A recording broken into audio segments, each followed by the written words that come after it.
Conversábamos con un diputado cercano al gobierno venezolano en la decisión que tiene el gobierno sobre Guyana y sobre el referéndum revocatorio, el referéndum consultivo que tienen planteado de acuerdo al artículo 71 de la Constitución venezolana, que es una fórmula de llamar al pueblo en consulta cuando se trate de casos graves, delicados, políticas fuertes. Y en ese sentido la Constitución lo establece, otros países no lo tienen. En tu visión sería interesante entrar un poquito al fondo, particularmente en cuanto a las preguntas, que como se votan 5 cosas, mucha gente no tiene claramente de qué se trata. Como profesor universitario, Oscar Arnal nos puede hacer ese análisis. Claro, no como diputado, digamos, No, no, claro, amigo del gobierno, sino todo lo como contrario. diputado, sí. Así es. No, digamos, pensando profundamente en cada una de las preguntas es lo interesante, porque la gente todavía en la calle hay mucha gente que desconoce de qué se trata el referéndum consultivo, aunque se están divulgando las preguntas. Eh, la primera pregunta tiene que ver con el laudo arbitral de París, señalando, desconocen ustedes el laudo arbitral de París que fijó una frontera, digamos, inválidas para Venezuela. Bueno, eso Que ha sido evidentemente, históricamente así, ¿no? claro, o sea, lo primero es que Venezuela nunca ha reconocido al laudo arbitral de París, todo lo contrario. O sea, la historia venezolana señala una oposición permanente a esa posesión ilegítima, primero de la Gran Bretaña y ahora evidentemente de Guyana, ¿no? Entonces creo que esa pregunta es como si le dijéramos a alguien, y eso también es interesante, ¿está usted de acuerdo con comer cochino mañana? Y la gente evidentemente dijera, claro, ¿quién no va a estar de acuerdo con No, yo comer creo que cochino todo el mundo mañana, está en no? ese sentido, es reafirmar lo que todos los han dicho los gobiernos, los parlamentos. En las constituciones venezolanas, las 23 o 24 constituciones, todas han insistido en la referencia al territorio de la Capitanía General de Venezuela y el principio de utipositis juris que lo trabajan muchos los juristas. Claro, y ese laudo arbitral, Venezuela tiene pruebas de que fue írrito y nulo desde todo punto de vista, o sea, fue amañado, los mapas fueron amañados, eh, se fue corriendo la línea de manera irregular, la línea, digamos, ahí en 1850 Venezuela hizo un acuerdo inclusive con el Imperio Británico en el sentido de que ninguno de los dos países debía ir hacia el territorio Esequibo. Y luego, digamos, lamentablemente en el laudo arbitral de París no se recogió ese principio, embajador, que usted está señalando, del utis possidetis juris que está en la Constitución venezolana y que señala que lo que tuvimos, lo que poseímos históricamente es lo que poseemos hoy día, ¿no? Que ha sido el principio, digamos, rector permanente de la historia constitucional de Venezuela, además, ¿no? Además, en el Acuerdo de Ginebra de 1966 anula prácticamente todo ese laudo y se abre una nueva etapa de relación y discusión, de negociación en mutuo beneficio de ambos. Y Sí, Guyana olvidó eso y quiere volver a ese laudo de 1899, que es el exacto. de la primera pregunta con sus mapas, ¿no? Exacto. Y en la segunda, Esa es la segunda pregunta justamente. La segunda pregunta es, ¿está usted de acuerdo con el acuerdo de Ginebra que valida la solución pacífica? Y ahí hay que tener, digamos, es igual, es como preguntar, ¿usted quiere comer mañana algo sabroso? Todo el mundo quiere comer sabroso mañana, ¿no? O sea, es algo elemental y va es una pregunta, digamos, dirigida a que la gente que conoce lo que fue el Acuerdo de Ginebra diga sí.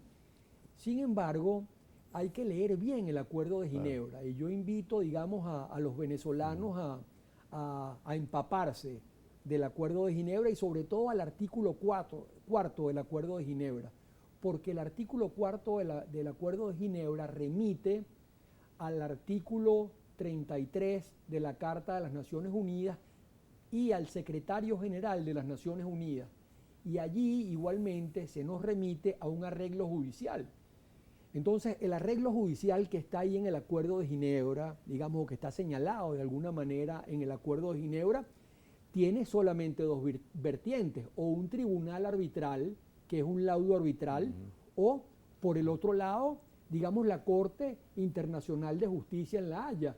Por eso, digamos, la interpretación de que el Acuerdo de Ginebra nos lleva, y hay que leerlo simplemente, y uno se da cuenta, nos lleva a la Corte Internacional de Justicia de La Haya, es la interpretación correcta y es la interpretación que han tenido dos secretarios generales de la nada menos y nada más de la Organización de las Naciones Unidas,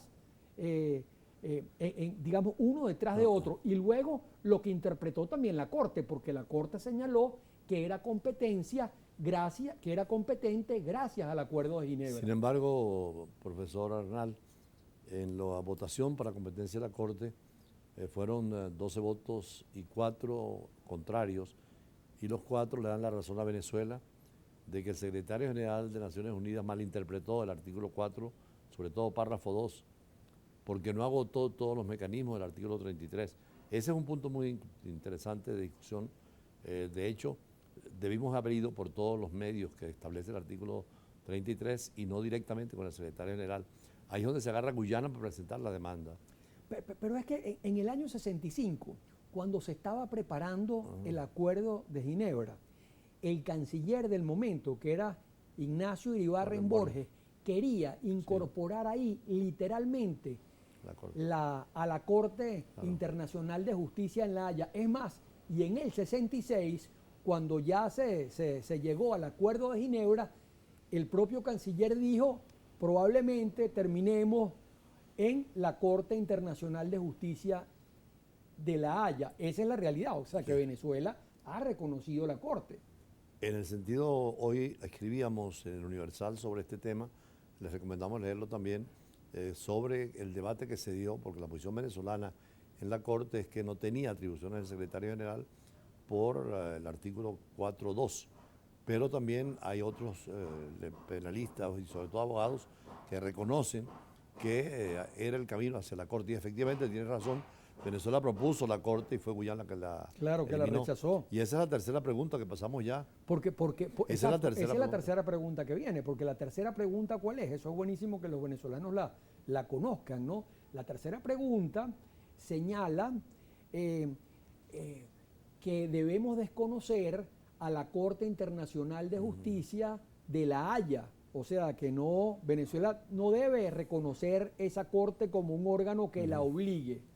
Sin embargo, es absurdo, porque cuando uno entiende que tenemos 2 años, digamos, en conflicto, 2 años en disputa ya de este territorio, y evidentemente, sobre todo en los últimos años, no tenemos ningún tipo de posesión ahí, aunque la posesión de Guyana sea una posesión ilegítima, evidentemente que a quien le interesa que se resuelva la controversia de una manera o de otra es a Venezuela. Y la única forma, porque evidentemente si tú tienes la posesión de algo, ¿por qué te interesa a ti? ¿Por qué te va a interesar a ti resolver la controversia? No te interesa. Tú estás gozando y usufructuando esa propiedad. Entonces es el caso. Guyana nunca iba a buscar un arreglo pacífico porque no le interesaba para nada.